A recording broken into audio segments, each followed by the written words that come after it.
messieurs, chers amis, c'est un vrai plaisir pour nous d'être ici à Troyes ce soir.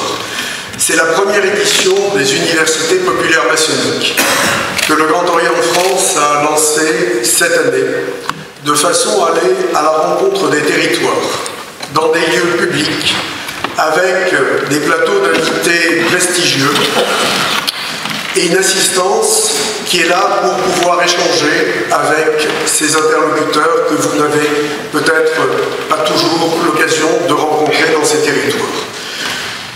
À un moment où, à travers le mouvement des Gilets jaunes en particulier, nous avons ressenti un véritable besoin de dialogue et d'échange dans le pays, il nous est apparu important, à nous, au Grand Orient de France, de venir dans ces territoires, dans ces villes moyennes, importantes mais moyennes par rapport aux grandes métropoles, qui n'ont pas forcément l'habitude d'avoir ce type d'échange, pour pouvoir rencontrer la population, pour pouvoir échanger sur des sujets qui ne sont pas forcément des sujets que vous avez l'habitude de discuter dans ces territoires et qui sont importants pour nous. Alors aujourd'hui, on va parler des territoires, mais on parlera aussi, dans les mois qui viennent, de développement durable, de laïcité, de religion et de toutes sortes d'autres sujets. Les universités populaires maçonniques auront lieu tous les mois à partir de ce mois d'octobre et jusqu'au mois de juillet. C'était donc la raison pour laquelle je souhaitais dire un petit mot d'introduction. Voilà, nous sommes très heureux d'être ici. Merci, monsieur le maire, de nous permettre d'organiser cette manifestation dans un lieu aussi symbolique de la République, dans un lieu aussi magnifique. Et je nous souhaite une excellente soirée. Merci. Merci beaucoup.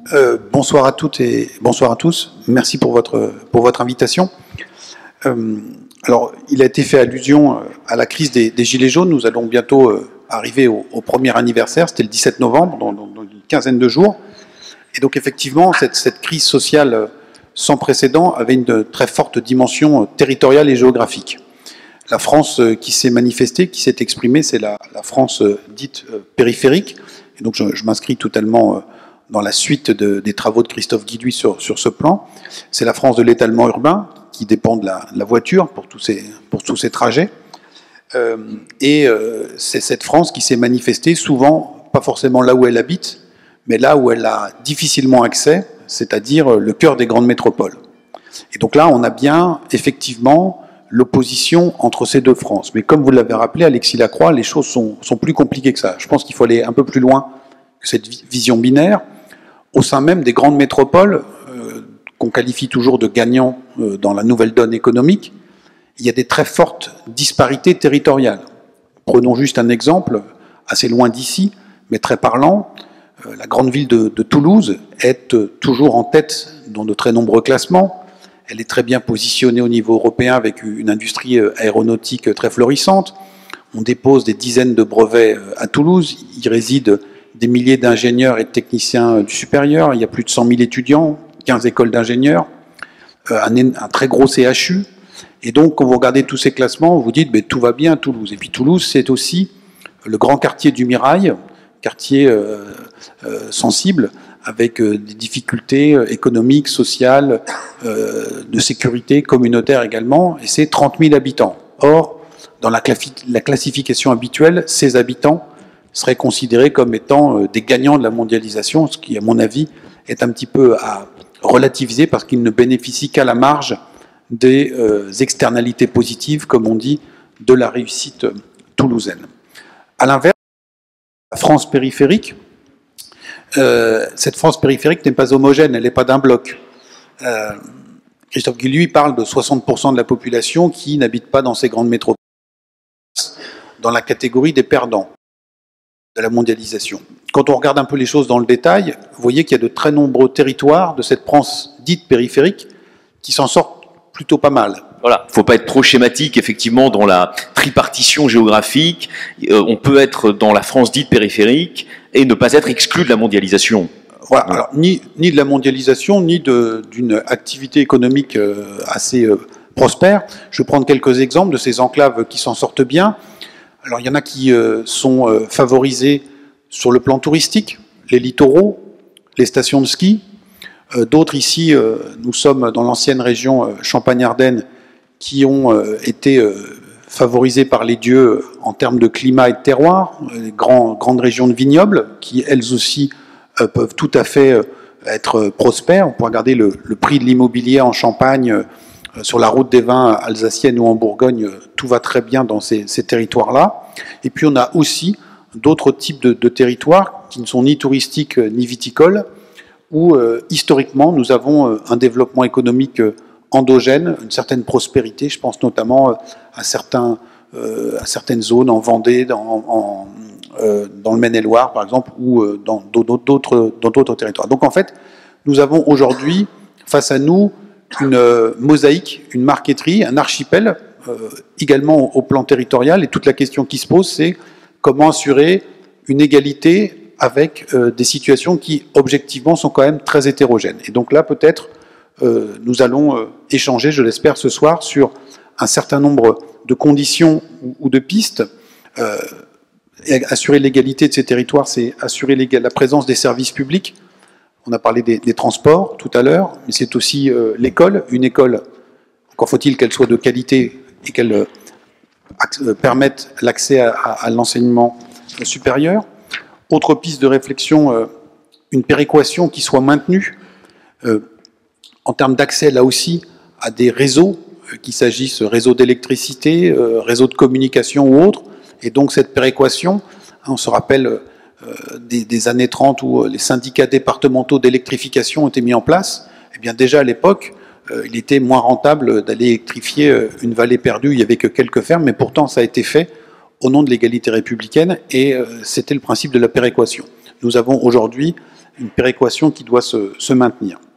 Et puis, autre piste de réflexion, pour assurer une dynamique et une certaine prospérité dans ces territoires, il faut sans doute assurer et franchir une étape supplémentaire dans la décentralisation, jouer en confiance avec les élus locaux, avec les acteurs de ces territoires qui savent ce qui est bon pour eux. Et ça demande sans doute un changement de posture de la part de l'État central, de jouer davantage sur l'autonomie. Et enfin, dernier élément, peut-être, il y en aura d'autres dans le débat ce soir, envisager la question de la transition écologique qui est devant nous comme un facteur d'opportunité pour un certain nombre de territoires qui, aujourd'hui, dans, j'allais dire, les règles du jeu actuelles, ne sont pas forcément classés parmi les gagnants de la mondialisation, qui ne sont pas des territoires touristiques, qui ne sont pas situés à proximité des grandes métropoles et qui ne sont pas non plus sur les grands axes de circulation.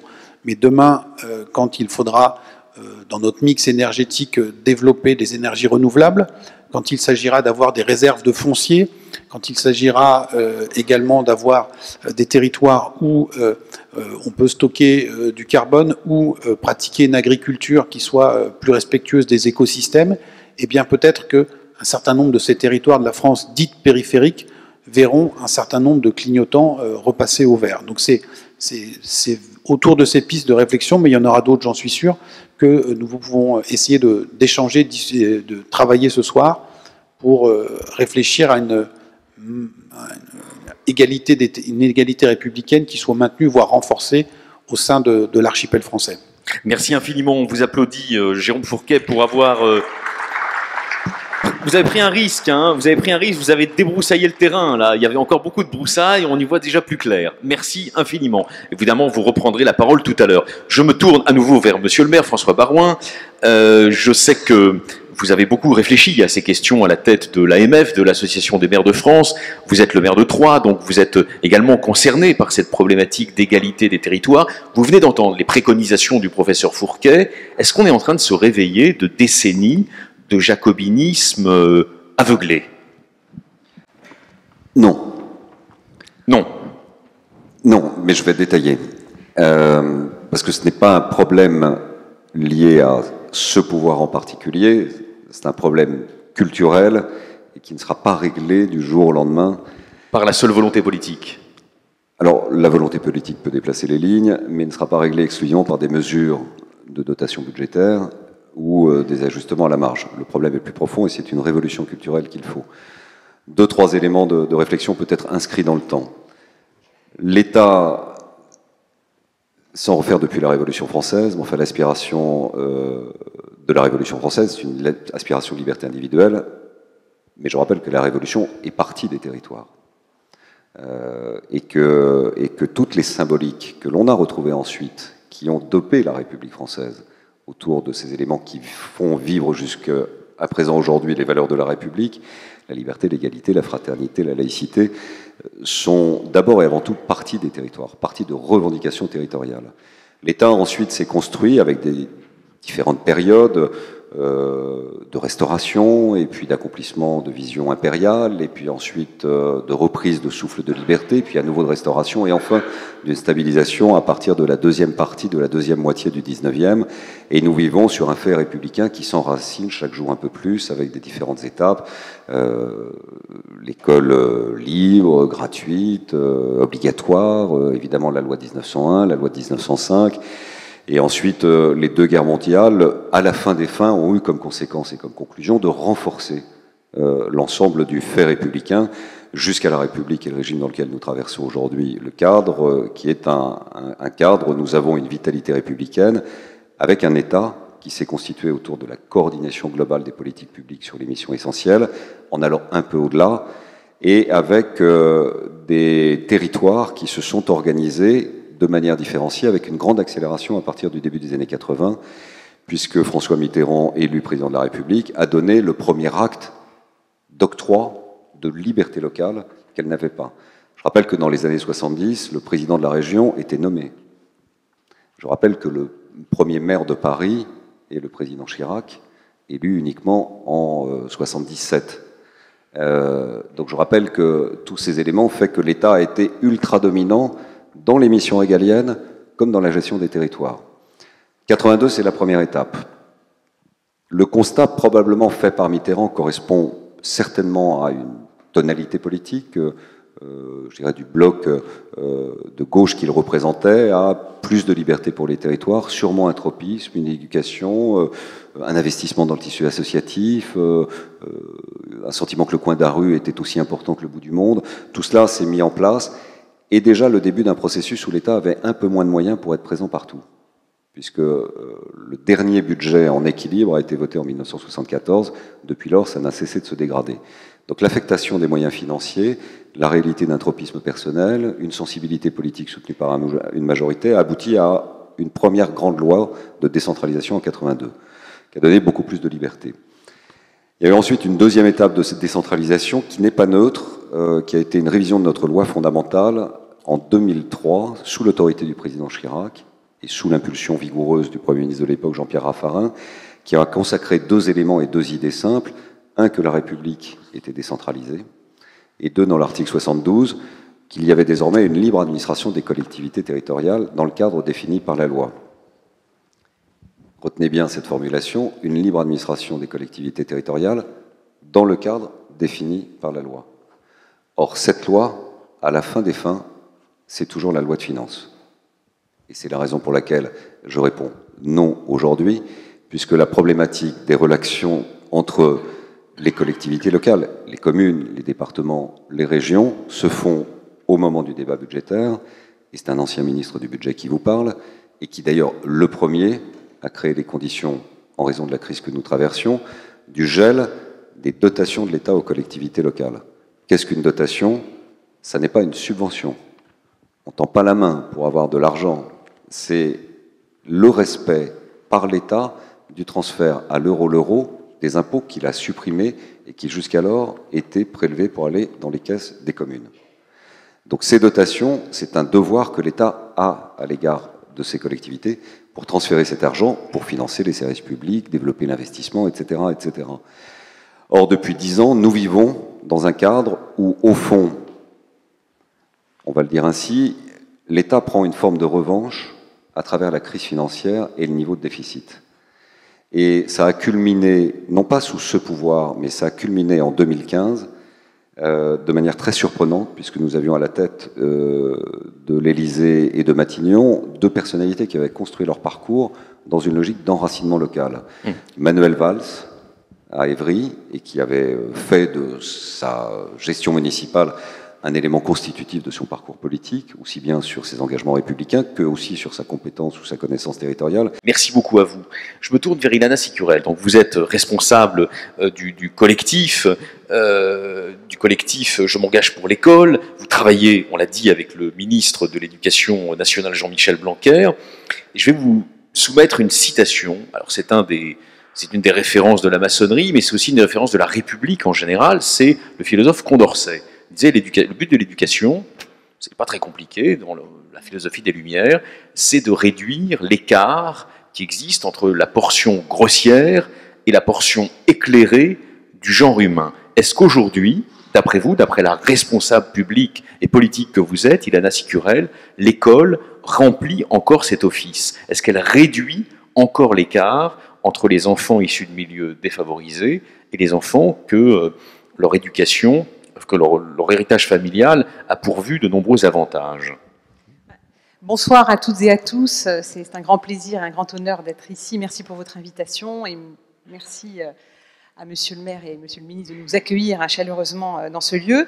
Je vais vous répondre par une autre citation que j'avais envie de convoquer ce soir, qui est parce que je pense que nous sommes devant une grande responsabilité, et si vous voulez bien, et je n'oublie pas Condorcet, je vais faire un... Vous avez le droit de zapper ma question, hein, vous êtes libre. Hein. On pourra ensuite parler de tous les enjeux qui viennent d'être évoqués, qui me semblent essentiels, hein, parce que juste au préambule, s'il est une leçon qu'on a tirée, je crois, de cette crise des Gilets jaunes, qui pour moi a à la fois été très douloureuse, mais en même temps probablement un moment important de notre histoire, où, comme vous le disiez, des souffrances invisibles sont devenues plus visibles. Et si, je crois, les fractures territoriales et les fractures sociales étaient au cœur de nos préoccupations, nous qui sommes, et j'en fais partie, des personnes qui se sont engagées en politique lors des dernières présidentielles, eh bien, on s'est rendu compte que le tempo n'était pas le bon. Et s'il y a une leçon qu'on doit tirer, c'est probablement ce que vous venez d'évoquer, c'est cette idée de justice territoriale ou d'autonomie, ou en tout cas de responsabilité territoriale. Et ça me semble être l'une des grandes leçons. C'est évidemment... Ça prend un peu de temps de réécrire ça, mais je m'inscris totalement en harmonie avec ce que vous venez de dire, François Baroin, sur ce point. Alors, sur la justice, sur ce que vous évoquez, comment ne pas être en accord avec cette citation de Condorcet. Et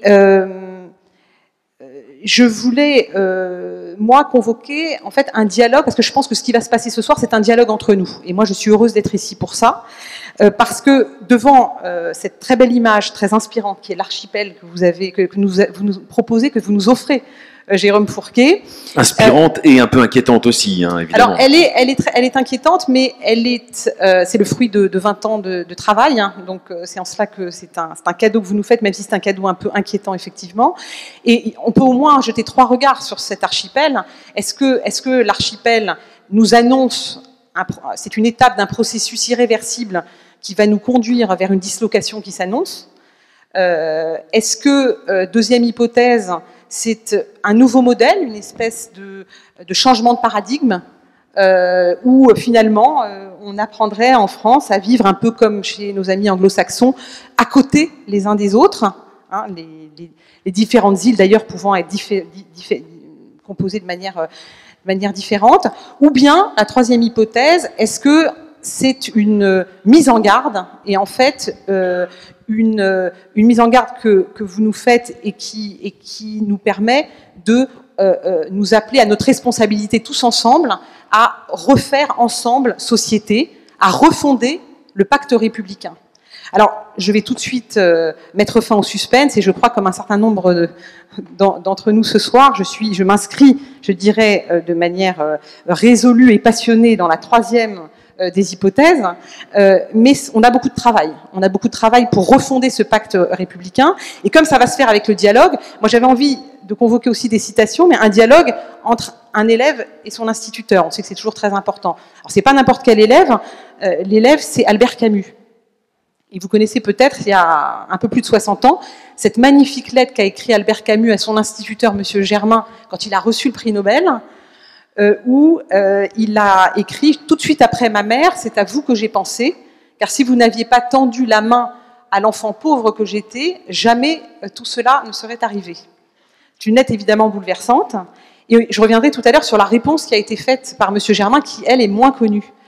Et c'est comme ça que je réponds à votre question. C'est-à-dire qu'en fait, cette lettre qui est magnifique, dans sa simplicité, d'ailleurs, c'est une lettre assez brève, elle résonne de manière tragique avec des données que vous rappelez d'ailleurs dans votre livre, Jérôme Fourquet, qui est qu'il n'est pas difficile de retenir le rang que tient la France au sein des pays de l'OCDE en matière de justice sociale. Et vous allez tous le retenir. Nous sommes derniers. Ça veut dire que le poids des inégalités sociales pèse de manière considérable sur les jeunes Français, et beaucoup plus que dans n'importe quel autre pays de l'OCDE. C'est ce qui ressort de l'étude de PISA, qui est un programme d'analyse en fait, des acquis des élèves. Le dernier était de 2015, le prochain est de 2018 et on va avoir les résultats sous peu. On espère que ça va un peu évoluer, il ne faut pas non plus imaginer que ce soit un miracle, mais que ça évolue au moins dans la bonne direction. Il y a d'autres chiffres qui sont absolument glaçants, comme le fait que 20% des élèves quittaient, en tout cas, au moment où le nouveau président de la République a pris ses fonctions et Jean-Michel Blanquer les siennes, 20% des enfants quittent le CM2 sans savoir lire, écrire, compter convenablement. Et alors, ce qu'on a envie de vous demander là, parce que c'est vrai que c'est un moment de contact aussi avec les citoyens très précieux, est-ce que, en tant que représentante de la majorité présidentielle, vous avez le sentiment que depuis 2 ans, vous avez commencé à stopper cet accroissement permanent de la fracture éducative? Alors, évidemment, est-ce qu'il y a une détermination politique? Parce que je vous le dis tout de suite, moi, ce qui a fait mon engagement, c'était ça. C'était le fait que le diagnostic soit posé et que j'ai senti chez le président de la République, qui d'ailleurs s'était largement inspiré de Jean-Michel Blanquer et de ses travaux, il y avait à la fois le diagnostic et la détermination politique d'y mettre fin. Et donc, je crois pouvoir dire que moi, je me réveille avec cette colère tous les matins et la volonté d'y mettre fin. Je crois que je le partage à la fois avec le président de la République et le ministre. C'était au cœur du bouquin que le président de la République avait écrit avant son élection, qui s'appelait Révolution. C'est cette centralité qui, moi, m'a mobilisé. Alors, est-ce que cette détermination, elle s'est traduite dans les actes? Oui, je vais vous donner quelques exemples, parce que j'ai le sentiment que dans l'action qui est menée par Jean-Michel Blanquer, vous n'auriez quasiment pas une action qui ne sera pas traversée par cette idée-là. Donc je vais être un petit peu longue. Si je me mets à tout décrire, je vais vous donner quelques exemples. On a toute la soirée. Non, mais je ne vais pas être trop longue. Est-ce que ça va être long? Oui. Mais est-ce qu'on a tout bon? Certainement pas, et c'est pour ça que je suis là ce soir. Parce que l'un de mes rôles comme délégué national à l'éducation, et à travers notamment ce collectif citoyen que vous avez cité, c'est de rester en permanence. Et c'est une demande d'ailleurs de Jean-Michel Blanquer avec les territoires, parce que les territoires dans leur diversité ne demandent pas les mêmes réponses en matière éducative, et il y a de l'intelligence, il y a de l'inventivité, il y a des alertes, et il y a des angles morts. Donc là-dessus aussi, je vais être assez claire. Alors, dans ce qui est engagé, qui me semble assez considérable, il y a bien sûr ce que vous connaissez, c'est-à-dire le dédoublement des classes dans les REP, dans les réseaux d'éducation prioritaire. Aujourd'hui, ça touche 300 000 enfants, qui sont 12 et non plus 24 en CP et en CE1, et bientôt ça va être étendu aux grandes sections. C'est totalement révolutionnaire. Ça commence à produire des effets. Et moi, il y a un chiffre qu'on peut mettre en parallèle. Je vous parlais des 20% qui ne savent pas lire. Comme par hasard, les 300 000 enfants dont je vous parle, ça fait 20% d'une classe d'âge. C'est pas tout à fait un hasard, évidemment. Donc, vous voyez que, et ça va aller de mieux en mieux, parce qu'on va avoir aussi une formation de plus en plus précise des professeurs. Donc ça, c'est un premier exemple. Mais vous avez aussi les conventions ruralité. Je sais qu'il y en a une dans l'Aube. Il y a, pour prendre justement un exemple auquel on ne s'attend pas forcément, le baccalauréat. Vous soulignez, Jérôme Fourquet, dans votre livre, que ce qui va faire que le sentiment de déclassement, qui est au cœur en réalité de toutes les inquiétudes dont on parle ce soir et qui nous ont occupés tous ces mois, c'est ce sentiment de déclassement qui est particulièrement fort chez les jeunes, parce qu'ils ont le sentiment que leur diplôme est dévalorisé.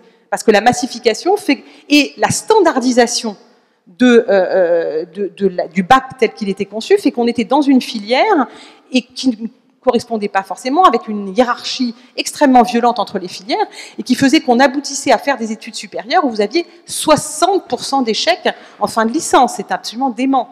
Donc, il faut bien voir que cette manière de repenser le baccalauréat, où on choisit des domaines que l'on aime, et où on devient quelque part bon dans ces domaines, et c'est le goût qui amène à être compétent, et ensuite, c'est tout le travail aussi de l'orientation, de conduire à des filières qui vont être également de manière harmonieuse revues, hein, c'est un processus évidemment qui doit être repensé, et bien c'est absolument fondamental.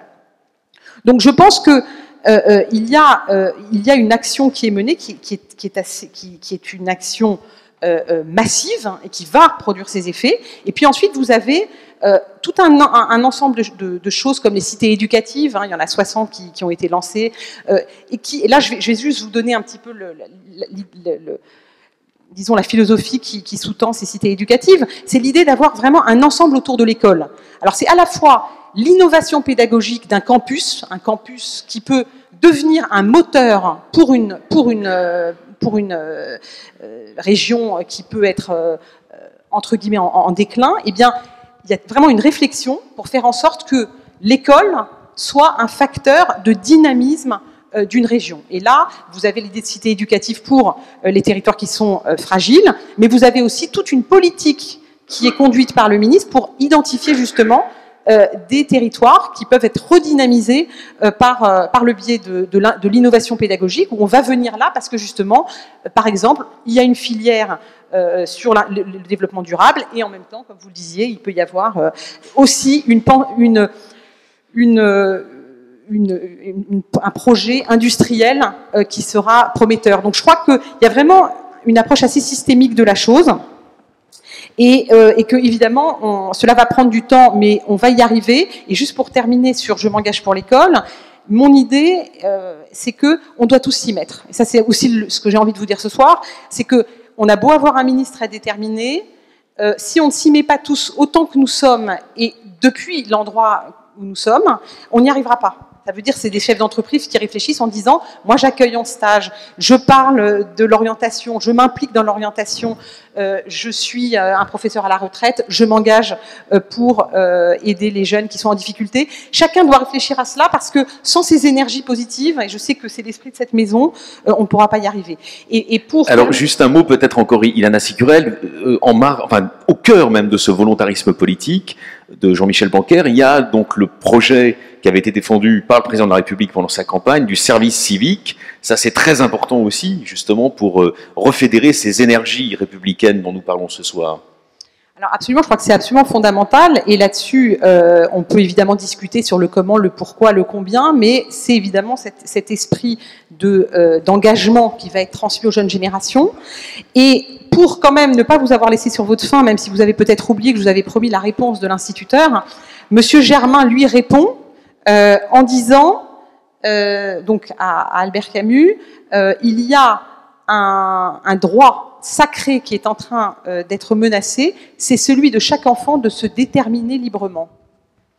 Et ça fait évidemment écho avec des choses qu'on vit ces jours-ci, qui sont cette espèce de temple sacré de la République qu'est l'école, hein, qu'il faut préserver. Et je réponds quand même à votre question de manière un peu indirecte, c'est que, et c'est d'ailleurs très intéressant de voir que le vocabulaire qui est employé est toujours un vocabulaire religieux. Hein, donc, on parle de la sanctuarisation de l'école. Sanctuarisation de l'école. Mais d'une part, et on va peut-être y revenir dans le débat, il y a la nécessité de préserver effectivement cette liberté qu'a l'enfant. Et à l'époque, évidemment, c'était pas l'islam politique qui était le problème. On comprend bien que c'était en 57, ça devait plutôt être d'autres types d'interférences. Ça veut dire que à chaque génération, nous avons cet équilibre à trouver. Et c'est pas du même ordre et c'est pas comparable, bien évidemment. Mais je pense qu'on est à un moment important de réaffirmation de la République, notamment à travers l'identification d'un islam politique qui s'est érigé en ennemi de la République, et il faut l'identifier sous ses différentes formes très complexes. Donc on a besoin de chacun d'entre nous pour l'identifier. Mais je crois que, et c'est là que je réponds quand même à votre question à travers le c'est gentil. c'est que je crois que cette question-là, elle doit nous interroger à deux égards. C'est que quand l'islam politique progresse, ça veut dire que la République n'est pas là. Donc on doit s'interroger, nous ne sommes pas là, donc nous devons être là. Donc c'est la première chose. Il faut mettre fin au recul de la République. Voilà, donc ça veut dire qu'il faut identifier les lieux où nous n'avons pas su répondre. Et là où je fais le lien avec votre question, c'est que c'est aussi que nous n'avons pas su transmettre d'idéal républicain mobilisateur. Et je suis venue vous dire qu'on a beaucoup de travail, qu'il ne suffira pas de désigner ceux qui sont clairement des ennemis et qu'il faut absolument combattre avec toutes les formes. Mais nous ne devons pas avoir la paresse de nous dire que ça va suffire, parce que c'est le signe d'une difficulté que nous avons, parce que peut-être que nous avons oublié d'être fiers de ce que nous sommes, de ce que nous transmettons, et ce qui doit être à chaque génération de toute façon réinventé. Et donc, je pense que ça nous appelle en fait à un vrai travail, et évidemment le SNU fait partie de ces moyens qui peuvent être développés et qui peuvent être évidemment par vous tous investis, puisqu'il s'agit du lien avec l'associatif, du lien avec le monde philanthropique et de notre responsabilité à chacun. Et je voudrais remercier le Grand Orient et le Grand Maître avec lequel je partage plein de choses, et pas seulement le prénom, pour ce moment. C'est la solidarité des Jean-Philippe, oui. Pour ce moment important que nous vivons ici, cette convergence, cet espace finalement de réflexion et éclairé et chaleureux et ouvert à la fois, et ces trois éléments vont bien ensemble. C'est un peu le rassemblement des bonnes volontés républicaines ce soir, hein. Je sais pas, mais en tout cas dans une période, ça a été évoqué, où l'obscurantisme est bien présent et qu'il frappe, même si hier une tête a pu tomber, on voit bien qu'on a besoin de ces espaces, et merci au maire et au président Baroin pour sa profondeur de champ d'une part, et puis de militer aussi dans sa formation politique hier et encore plus demain, si j'ai bien compris, pour réduire ce qu'on peut appeler le bullshit identitaire pour les médias, et merci d'être sur la profondeur républicaine plus que certains de ses collègues. Voilà, merci. Sur le sujet de la fracture républicaine, et la fracture territoriale, pardon, qui n'est pas une fracture républicaine, justement. J'avais envie de prendre à contre-pied, histoire d'animer le débat et puis de susciter les questions, en étant moins sur les réalités, dont je ne suis pas un spécialiste, mais sur leur relativité. Et il y a une relativité pour moi double de la question des fractures territoriales, une relativité dans le temps, car comme ça a été rappelé en introduction par François Baroin, c'est une vieille histoire. Et j'ai retrouvé un livre qui était présenté par le journal Le Monde comme la Bible de la décentralisation, Paris et le désert français. 1947. Albert Sauvy. Donc c'était il y a 72 ans, cette histoire. Jean-François Gravier, qui a 32 ans, a sorti à 3000 exemplaires son livre sans savoir, et il ne pouvait pas le savoir, que ça allait être une référence, notamment pour le général de Gaulle, qui va s'en inspirer pour l'aménagement du territoire, et qui allait devenir aussi, 20 ans plus tard, ce livre, un des éléments de référence de la nouvelle société de Jacques Chaban-Delmas, et qui a été salué, ce livre, par Maurice Genevoix, comme un chef-d'œuvre dont les répercussions devraient être, selon lui, considérables. Répercussions considérables, le sujet a duré et perduré jusque nos années actuelles, et puis on voit que l'épisode des Gilets jaunes, qui ne se réduit pas d'ailleurs à ce problème de la fracture territoriale, mais on voit bien que ce problème, la question des invisibles, hein, et de la ruralité, des petites villes, des oubliés, des laissés pour compte aussi de la modernité, eh bien ce problème est bien parmi les vecteurs d'une protestation qui a été très virulente, très française aussi, et très actuelle. Deux questions clés ont été posées, je les cite parce que c'est quand même remarquable dans ce livre, par ce jeune Jean-François Gravier qui avait 32 ans en 1947. Première question, peut-on fonder l'avenir d'une nation sur l'hémorragie interne, qui était celle de l'exode rural et des exodes urbains allant des provinces vers la capitale? Et deuxième question très actuelle, modernité incroyable, peut-on fonder sa renaissance de la France, qui était juste après la guerre, Deuxième Guerre mondiale, peut-on fonder cette renaissance, mot clé pour la République en marche, sur le gonflement congestif de 4% de son territoire et l'appauvrissement continu, dit-il, en hommes et en production de la moitié de ses provinces. Donc on voit bien que la relativité dans le temps, ça existe puisque ces sujets sont très actuels encore. Deuxième type de relativité géographique dans l'espace, car cette fracture qu'on évoque ne se retrouve pas forcément ailleurs, y compris chez nos voisins. Juste un exemple, même si le syndrome des mégacités existe un peu partout, mais il y a ailleurs des meilleurs équilibres. Prenons l'Allemagne fédérale. Elle a chassé son démon du totalitarisme pour le moins hyper centralisé, du Reich, en construisant l'inverse, le fédéralisme, qui consistait à segmenter le pouvoir, à le répartir et à organiser par les Länder des pouvoirs contre pouvoirs permanents. Une question, est-ce que cela n'a pas aussi contribué depuis 70 ans, non seulement à l'équilibre politique de ce pays, mais à son dynamisme économique et à une certaine forme de cohésion sociale? Cette question déjà renvoie à une réponse, mais en tout cas, elle peut alimenter notre réflexion et notre débat.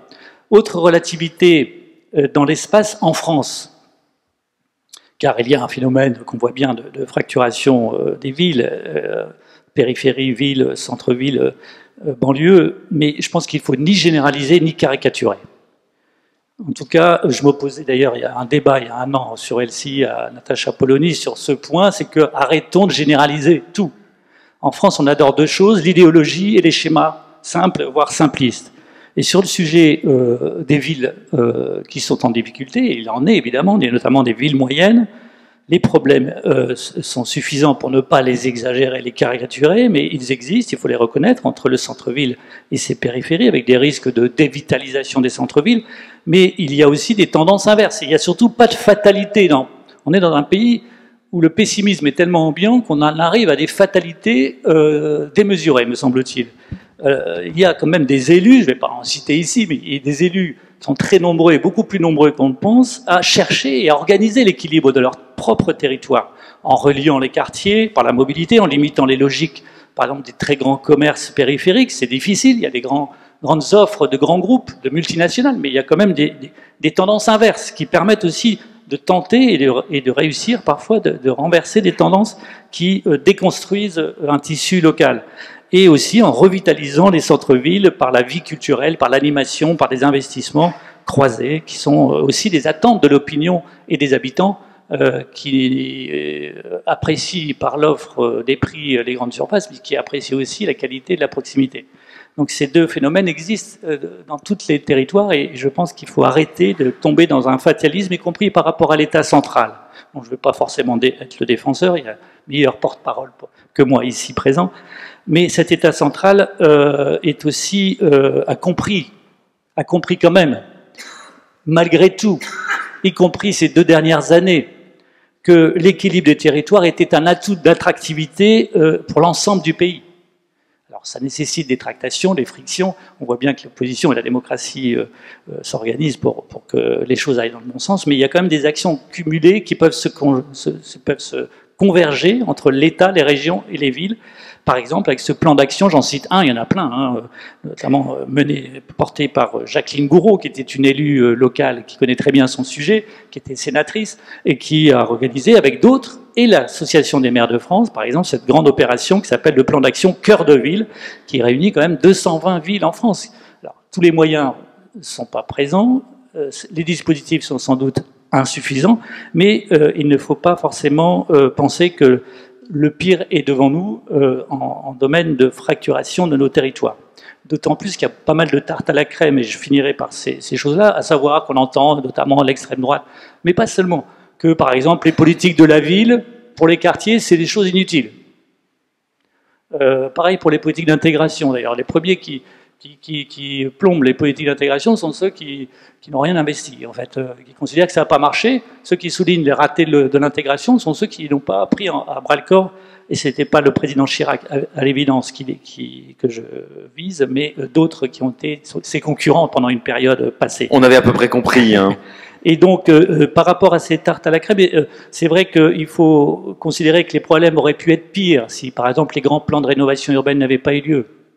Ça aurait peut-être été 2-3 fois pire en termes de fracturation et de relégation de certains de nos quartiers.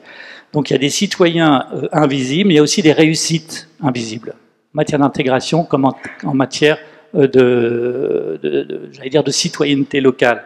Et il y a effectivement des tendances à l'archipel, mais il y a aussi des tendances à la mosaïque. Les mosaïques, par leur diversité, c'est ce qui rend solide aussi un espace sur lequel on est amené à marcher et qui fait des bases de construction. Alors voilà, je voudrais juste dire ça et peut-être finir par un élément qui me semble important en conclusion, mais qui c'est une forme d'ouverture de nos débats, et merci d'abonder dans la contradiction aussi, parce qu'on a besoin aussi de contradiction. C'est, il me semble, à la fois l'importance de la convergence et des cohérences des politiques publiques entre l'État, les régions et les villes, ça va sans dire, mais aussi un devoir d'optimisme. Et je pense qu'il n'y a pas de fatalité au déclin à la fois de la France et de ses territoires.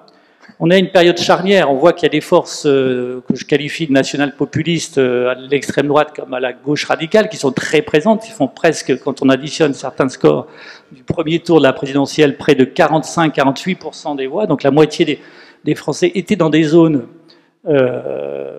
qui étaient manifestement, à mes yeux, dangereuses pour l'avenir du pays, qui pouvaient plomber encore plus notre pays. Et donc on est quand même dans une situation où on est en certaine mesure en devoir d'initiative et d'optimisme, avec peut-être des éléments qui passent inaperçus. J'en citerai un pour finir.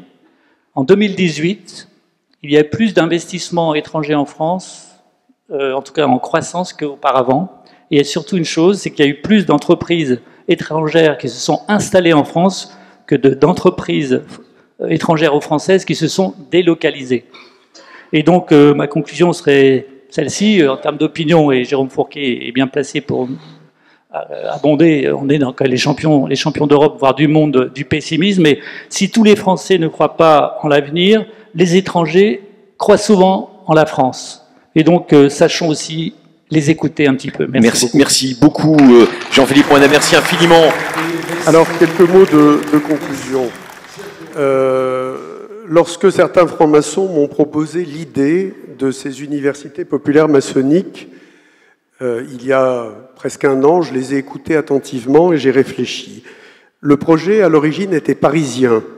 Il consistait à sortir de nos temples pour faire des universités populaires qui étaient un peu plus dans le sens de la formation des auditeurs. Et il m'est paru essentiel, pour moi qui suis provincial, à l'inverse, de l'apporter dans les territoires.